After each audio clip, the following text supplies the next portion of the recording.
Bismillahirrahmanirrahim. Alhamdulillahirabbil alamin wa bihi nasta'in wassalatu wassalamu ala sayyidina wa habibina wa maulana bil qasimi Muhammad. Allahumma shalli ala Muhammad wa ali Muhammad. Allahumma shalli ala Muhammad wa ali Muhammad. Allahumma shalli ala Muhammad wa ali Muhammad. Wa ala alihi thayyibin at-tahirin wa ashabihi muntajabin al-mayamin. Assalamualaikum warahmatullahi wabarakatuh.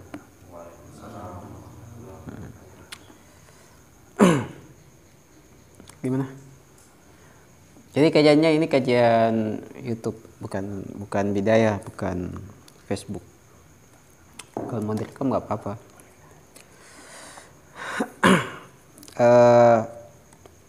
Kita akan mengkaji atau lebih tepatnya membaca buku ini, Akal dan Agama, dalam perspektif Mullasadra dan filosof Sadrian kontemporer, karya Dr. Abbas Nikzat. Sekaligus juga untuk promosi buku, sempat ada yang membeli. Bukunya bagus, Akal dan Agama dalam perspektif Mullasadra dan filosof Sadrian kontemporer.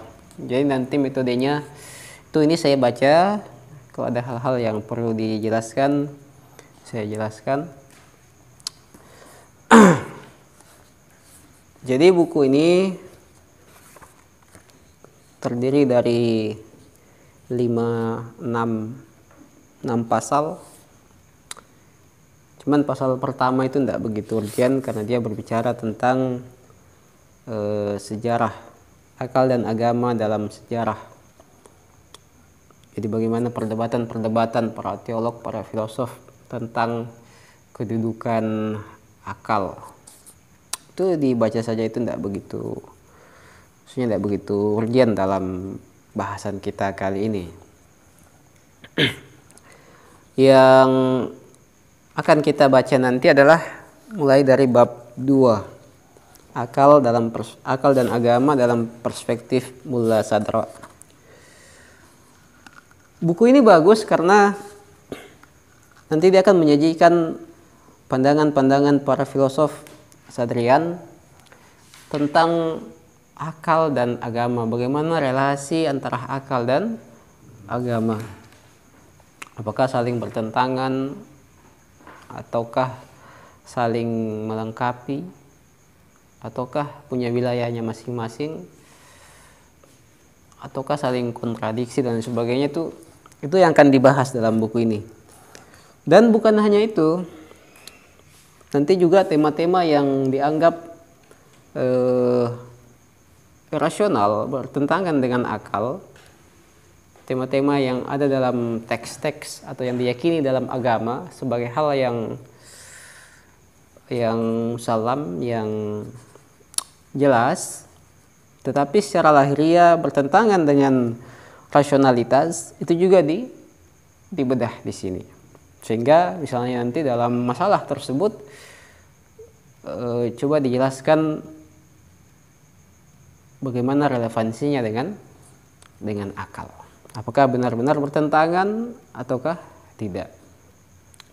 Jadi selain menyajikan pandangan para filosof Sadrian tentang akal dan agama, bagaimana relasi antara keduanya, buku ini juga membahas tentang masalah-masalah yang dianggap bertentangan antara pengetahuan agama dengan pemahaman akal. Itu akan dibedah nantinya. Menariknya lagi, selain itu, penulis Dr. Abbas Nikzat itu memberikan semacam evaluasi terhadap pandangan para filosof Sadrian itu, apakah dia sepakat atau tidak. Sehingga di akhir tema itu biasanya ada evaluasi dan kritik. Itu. Jadi kadang dia memberikan pandangannya sendiri, jadi bukan sekedar menukil pandangan filosof Sadrian. Jadi penulisnya ini bukan sekedar menukil tetapi juga menganalisa, mengevaluasi pandangan para filosof-filosof tersebut. Itu makanya ada bagian evaluasi dan kritik. Itu. Itu menariknya buku ini. Nah, kemudian selain itu di para filosof yang akan dibedah pemikirannya di sini di buku ini, pertama tentu Mula Sadra itu di bab 2. Kemudian ada bab 3, akal dan agama dalam pandangan Allama Tabatabai. Itu jadi bagaimana Allama Tabatabai memandang akal dan agama, dan bagaimana Allama Tabatabai itu menjelaskan atau menguraikan ajaran-ajaran agama yang dianggap bertentangan dengan agama. Bagaimana dia melihat itu.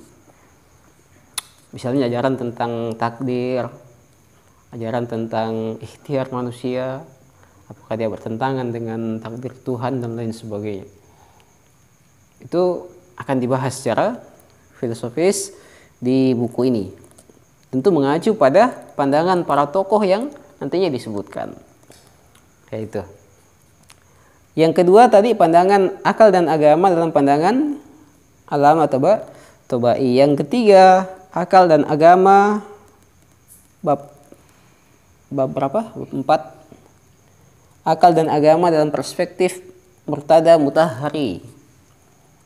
Kelima, akal dan agama dalam perspektif Ayatullah Misbah Yazdi.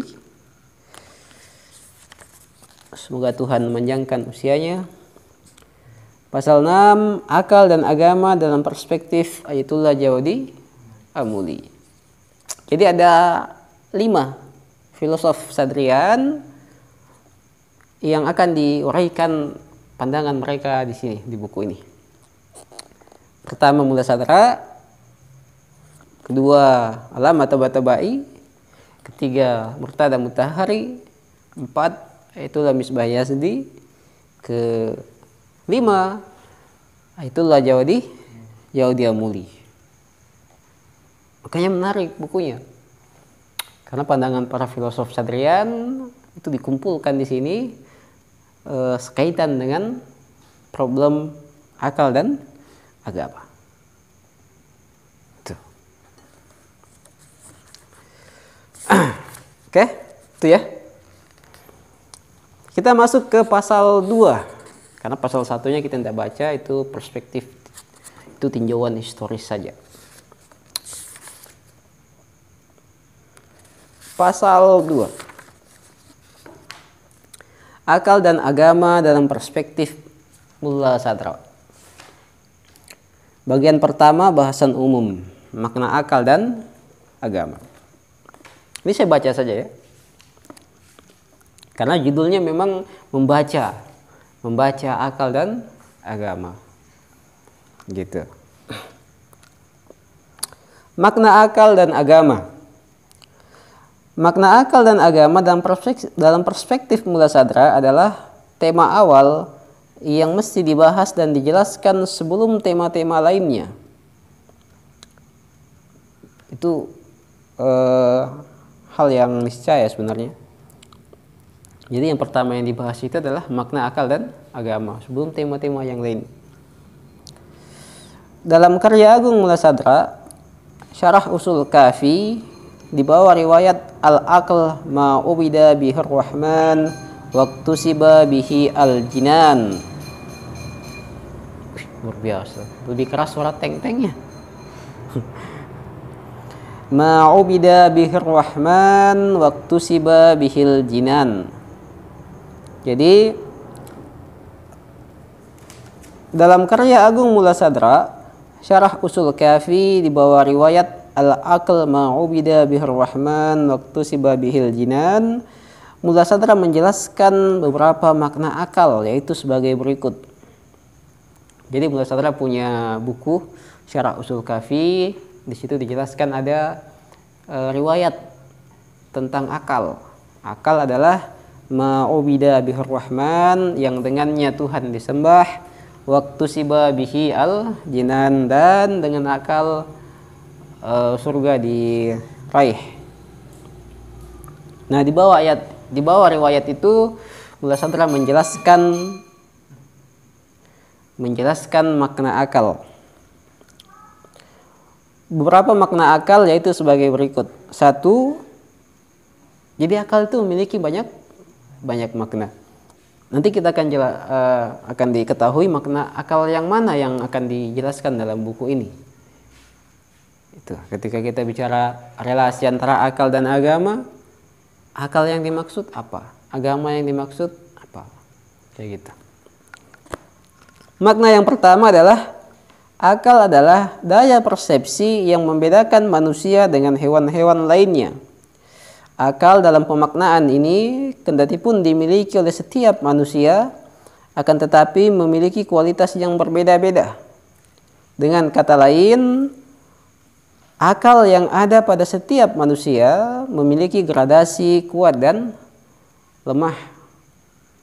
Itu makna yang pertama, yaitu daya persepsi yang membedakan manusia dengan hewan yang lainnya. Itu. Kalau kita mendefinisikan manusia sebagai hewan yang berakal, nah akal yang dimaksud adalah daya persepsi itu, jiwa insani. Itu jiwa yang mempersepsi hal-hal universal. Sementara hewan-hewan lainnya cuma sampai pada level imajinasi atau level wahmi. Kan gitu, pengetahuan indrawi, imajinasi, dan wahmi. Nah, manusia memiliki satu lagi daya persepsi, yaitu akal. Sehingga di sini dikatakan akal adalah daya persepsi yang membedakan manusia dengan hewan-hewan yang lainnya. Ya, ini dia ingin mengatakan bahwa manusia itu juga hewan, tetapi dia dibedakan dengan hewan yang lainnya dengan daya akalnya. Itu. Sehingga daya akal dalam makna ini itu dimiliki oleh setiap manusia tanpa mengenal gender. Siapapun person manusia, laki-laki maupun perempuan, anak kecil maupun dewasa, semuanya memiliki akal. Yang dengan akal tersebut ia telah terbedakan dengan hewan-hewan yang lainnya. Terbedakan dari sisi apa? Dari sisi keberadaan akal pada diri mereka. Kalau bagi hewan-hewan yang lainnya atau person dari hewan-hewan yang lainnya itu tidak memiliki akal. Manusia memiliki akal. Itu sudah terbedakan di situ. Walaupun nanti kemudian akan ada manusia yang menggunakan akalnya secara intens dan menjadikannya sebagai raja, terhindar dari kesalahan berpikir, mengevaluasi semua pengetahuan indrawi, imajinasi secara rasional. Dan ada juga yang tidak demikian. Ada yang malas menggunakan akalnya, malas berpikir, ataukah menggunakannya tapi terjebak dalam kesalahan berpikir, ataukah menggunakannya lagi secara logis tetapi hanya memikirkan perkara-perkara aksidental, ataukah menggunakan akalnya tetapi akalnya di bawah kendali daya persepsi yang lain. Sehingga di sini tadi dikatakan, dengan kata lain, akal yang ada pada setiap manusia memiliki gradasi kuat dan lemah, memiliki kualitas yang berbeda-beda. Mengapa kualitasnya berbeda-beda? Tentu karena upaya manusia itu sendiri. Jadi kualitasnya itu sudah bersifat ikhtiari. Bagaimana kita menggunakan akal kita itu tidak sama dengan orang lain menggunakan akalnya. Sehingga ada yang disebut dengan akal yang sakit, ada akal yang sehat. Ada yang tuna nalar, ada juga yang kaya akal, kayak gitu. Tetapi keberadaan akal itu sendiri yang membedakannya dengan hewan-hewan yang lainnya itu bersifat determinis. Sehingga akal yang ada pada setiap manusia itu bersifat determinis. Dimiliki oleh setiap manusia. Penggunaannya sehingga terlihatlah kualitas yang saling berbeda, itu sudah merupakan wilayah ikhtiari. Kayak gitu. Nanti yang membedakan manusia satu dengan manusia yang lainnya adalah kualitas akalnya. Dan itu merupakan perkara ikhtiari. Kayak gitu. Itu makna yang pertama. Makna yang kedua adalah akal adalah ilmu terhadap perkara-perkara badihi, musallamat dan masyhurat. Jadi perkara-perkara yang badihi, yang mudah dipahami. Dalam makna ini, akal tidak memiliki gradasi. Yakni, jika seseorang mengetahui perkara yang badihi, maka orang lain tentu juga akan mengetahui perkara tersebut. Itu makna yang kedua, akal yakni pengetahuan terhadap pengetahuan badihi. Itu akal. Makna yang kedua. Nah, dalam makna ini akal tidak memiliki gradasi, semuanya setara. Itu setiap orang memiliki pengetahuan terhadap hal-hal yang badihi. 3. Akal adalah sebuah kondisi jiwa yang lahir secara gradual dari pengetahuan dan pengamatan berbagai teori dan perilaku yang beragam. Dalam makna ini, yang disebut akil adalah mereka yang memiliki banyak pengalaman. Dalam makna ini juga, akal memiliki gradasi lemah dan kuat. Itu kalau kita sering mendengar sudah banyak makan garam, yakni mereka yang banyak memiliki pengalaman. Makin banyak usia, ya makin banyak pengalaman. Kayak gitu. Itu disebut orang yang berakal itu. Orang yang memiliki banyak pengalaman hidup. Karena usia setiap orang berbeda-beda, maka akal dalam makna ini juga berbeda-beda. Ada yang banyak pengalamannya, ada yang sedikit pengalamannya. Ulangi lagi, akal adalah sebuah kondisi jiwa yang lahir secara gradual dari pengalaman dan pengamatan berbagai teori dan perilaku yang beragam. Dalam makna ini yang disebut dengan akil adalah mereka yang memiliki banyak pengalaman. Jadi yang paling berpengalaman adalah yang paling berakal. Itu dalam makna yang ketiga. Bukan yang bertindak rasional, tapi yang paling berpengalaman. Yang paling banyak pengalamannya, walaupun mereka tidak belajar dari pengalaman itu, disebut dengan yang berakal. Kayak gitu. Itu makna yang ketiga. Makna yang keempat, akal adalah pemahaman yang cepat dan tepat berkenaan dengan hal-hal yang layak dan semestinya dilakukan lantaran mendatangkan manfaat.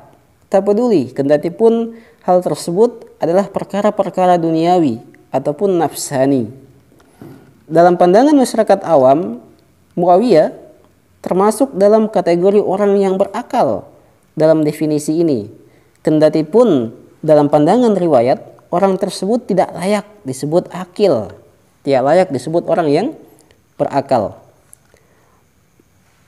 Dalam pandangan riwayat dan ahli hak dan hakikat, akil adalah mereka yang mengetahui tindakan-tindakan yang memberikan manfaat hakiki berupa kesempurnaan substansial. Riwayat al-aql ma'ubida bihir rahman waktu sibabihil jinan mengisyaratkan akal dalam makna ini. Yang keempat, saya ulangi lagi, akal adalah pemahaman yang cepat dan tepat berkenaan dengan hal-hal yang layak dan semestinya dilakukan lantaran mendatangkan manfaat. Jadi akal itu adalah kalkulasi untung rugi. Nanti ini terserah apakah dia untung rugi material ataukah untung rugi non materi. Jadi kalau kita berdagang, akal para pedagang biasanya ini. Jadi kalau kita berdagang misalnya mengeluarkan 10.000 untuk mendatangkan 100.000, itu disebut dengan akil, berakal. Tapi kalau kita keluarkan 10.000 kembali 5.000, itu tidak berakal itu. Nah, yang berakal adalah mereka yang pandai mengambil sebuah keputusan yang cepat dan tepat, yang mana keputusan tersebut mendatangkan manfaat kepadanya. Terserah apakah itu manfaat material ataukah manfaat non material. Itu.